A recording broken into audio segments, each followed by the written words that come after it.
ശക്തമായ മഴയിൽ പാലക്കാട് വാണിയംകുളം പനയൂരിൽ ഉരുൾപൊട്ടിയതായി സംശയം. ഭയാനകമായ ശബ്ദം കേട്ടതോടെ പ്രദേശവാസികൾ വീടുകളിൽ നിന്ന് ഇറങ്ങിയോടി. പ്രദേശത്ത് ശക്തമായ മലവെള്ളപ്പാച്ചിലിൽ വീടുകളുടെ മുറ്റത്ത് മണ്ണും കല്ലുകളും വന്നു നിറഞ്ഞു. പ്രദേശത്ത് 3 വീടുകളുടെ മതില് ഇടിഞ്ഞ് താഴ്ന്നു. വലിയ ശക്തമായ രീതിയിൽ മഴ പെയ്തതിൻ്റെ ഭാഗമായിട്ട് മലവെള്ളപ്പാച്ചിലുണ്ടായിട്ടുണ്ട്. അതിൻ്റെ ഒപ്പം തന്നെ വലിയ രീതിയിലുള്ള ഒരു സ്ഫോടനം ശബ്ദം നാട്ടുകാർ കേട്ട് വീട്ടിൽ നിന്നും ഓടിയിറങ്ങിയ ഒരു അവസ്ഥ ഉണ്ടായിട്ടുണ്ട്. നോക്കുമ്പോൾ ഇവിടെ നിന്ന് പരിശോധിച്ചപ്പോൾ വലിയ രീതിയിലുള്ള മഴവെള്ള പാച്ചിലുണ്ടായിട്ടുണ്ട്.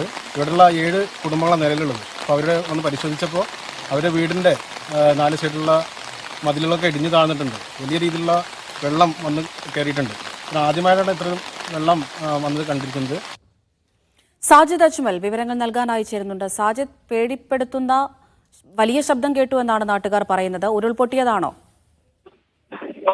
ഉരുൾപൊട്ടിയതാണോ എന്ന് സ്ഥിരീകരിക്കേണ്ടിയിരിക്കുന്നു. ഈ ജനവാസ മേഖലയിലേക്ക് വലിയ ശബ്ദം കേട്ടു എന്നാണ് പറയുന്നത്. ഇതിന് കുറച്ചപ്പുറത്തായി ഒരു മലയോര മേഖല കൂടി ആണ്. ശക്തമായ ശബ്ദം കേട്ട് ചില ആളുകൾ വീടുകളിൽ നിന്ന് ഇറങ്ങിയോടി. വീടുകളുടെ മുറ്റത്തേക്ക് കല്ലും മണ്ണും വന്ന് നിറഞ്ഞ നിലയിലാണ് ഉള്ളത്. അതോടൊപ്പം തന്നെ ഈ ചില വീടുകളോട് ചേർന്നുള്ള മതിലും മറ്റും ചെറിയ രീതിയിൽ ഇടിഞ്ഞ് താഴ്ന്നിട്ടുണ്ട്. വാർഡ് മെമ്പർ ഈ സ്ഥലത്തെത്തി റവന്യൂ വകുപ്പ് ഉദ്യോഗസ്ഥരെയും പഞ്ചായത്തിലെ മറ്റ് ആളുകളെയും വിവരം അറിയിച്ചിട്ടുണ്ട്. ഇനി വിശദമായ പരിശോധനകൾ നടക്കേണ്ടി വരും. നിലവിൽ ആളുകൾക്ക് മറ്റു പ്രശ്നമോ ഇല്ലെങ്കിൽ വീടുകൾ തകരുകയോ ചെയ്തിട്ടില്ല. ഈ വീടുകൾക്ക് സമീപത്ത് ചില മണ്ണിടിച്ചിലും മറ്റും ചെറിയ രീതിയിൽ ഉണ്ടായിട്ടുണ്ട്. എന്തായാലും ഈ വനത്തിൽ ഉരുൾപൊട്ടിയതാണോ എന്ന സംശയമുണ്ട്.